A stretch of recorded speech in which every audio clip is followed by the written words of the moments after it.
আপনি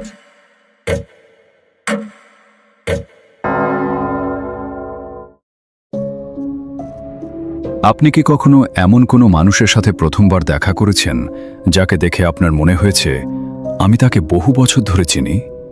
অথবা সম্পূর্ণ অচেনা কোনো জায়গায় পা রাখার পর হঠাৎ ব্রেন সিগন্যাল দিয়েছে এই ঠিক সেম ঘটনাটা আমার সাথে আগেও একবার ঘটেছে? মডার্ন সাইকোলজি এই অদ্ভুত অনুভূতিটির নাম দিয়েছে ডেজা ভিউ। বিজ্ঞানীরা বলেন এটি আমাদের ব্রেইনের মেমোরি প্রসেসিংয়ের একটি গ্লিচ বা শর্ট সার্কিট।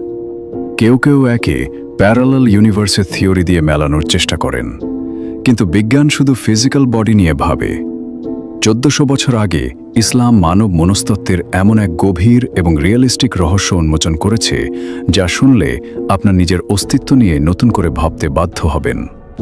আপনার এই মাটির শরীর তৈরি হওয়ার হাজার হাজার বছর আগে, যখন এই পৃথিবী, চাঁদ, সূর্য এমনকি মহাবিশ্বের কোনো অস্তিত্বই ছিল না, তখন আল্লাহ সুবহানাহু ওয়া তাআলা পৃথিবীর আদি থেকে অন্ত পর্যন্ত জন্ম নেওয়া সমস্ত আত্মাকে একটিমাত্র জায়গায় সমবেত করেছিলেন।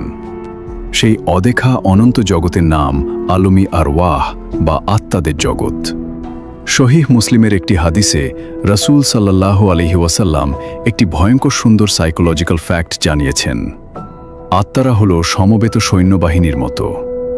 সেই আত্মাদের জগতে যাদের সাথে আপনার আত্মার পরিচয় ও মিল ছিল, আজ এই পৃথিবীতে ফিজিক্যাল বডিতে প্রথমবার দেখা হওয়ার পরও আপনার মনে হবে আপনি তাকে যুগ যুগ ধরে চেনেন।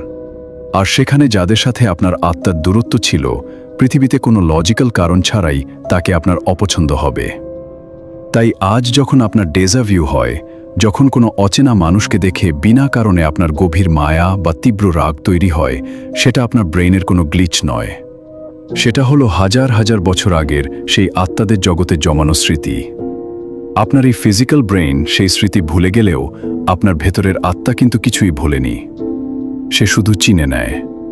এই মহাবিশ্বে কোনো কিছুই কাকতালীয় নয়। হাক্কুরা, সত্য, সহিহ এবং হৃদয়ে পৌঁছানো ইসলামিক জ্ঞান।